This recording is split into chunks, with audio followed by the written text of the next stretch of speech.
तो पहले माफ़ी चाहता हूँ अगर आपने क्लिक किया है तो आज की स्टोरी के लिए मैं आप लोगों से माफ़ी मांगता हूँ, क्योंकि आज कोई सच्ची कहानी तो मेरे पास नहीं है, लेकिन क्योंकि मुझे कहानी मिल नहीं रही है, कोई मुझे भेज नहीं रहा।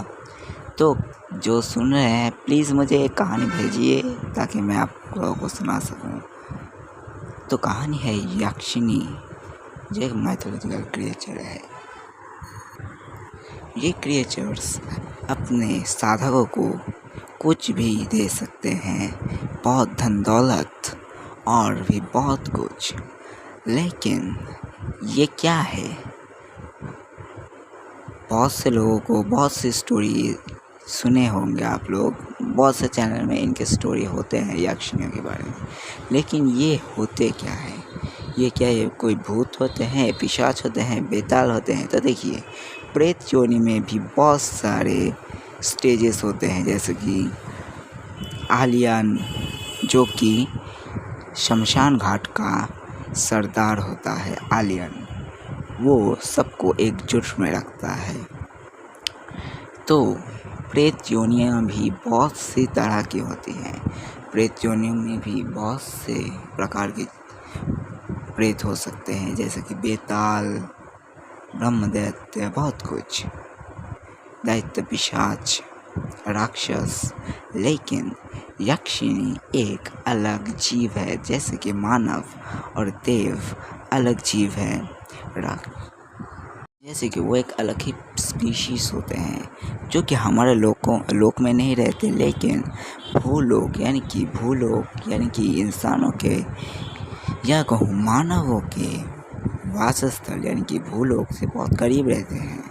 इसलिए भगवान या फिर कई शैतान के पुजारी अगर एक साल में, मैं मतलब आपको एग्जांपल दे रहा हूँ, अगर भगवान को पाने में आपको 1 साल लगे, शैतान को पाने में अगर आपको 6 महीने लगे, तो यक्ष या यक्षिनियों को पाने में आपको बस 1 हफ्ता लगेगा।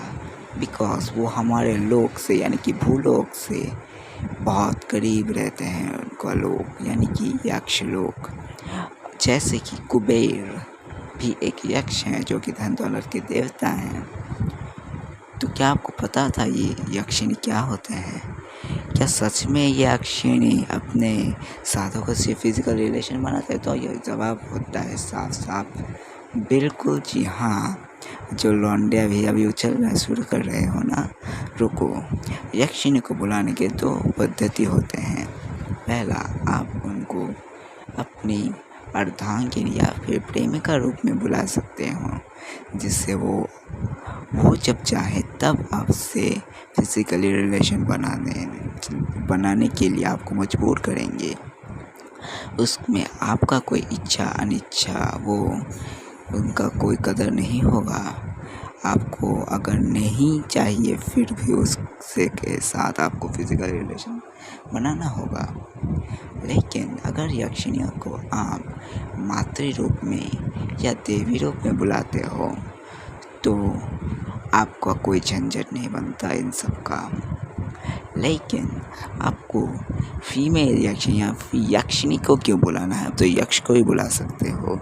जैसे कि कुबेर देव को भी आप बुला सकते हो। कुबेर यक्ष है और वो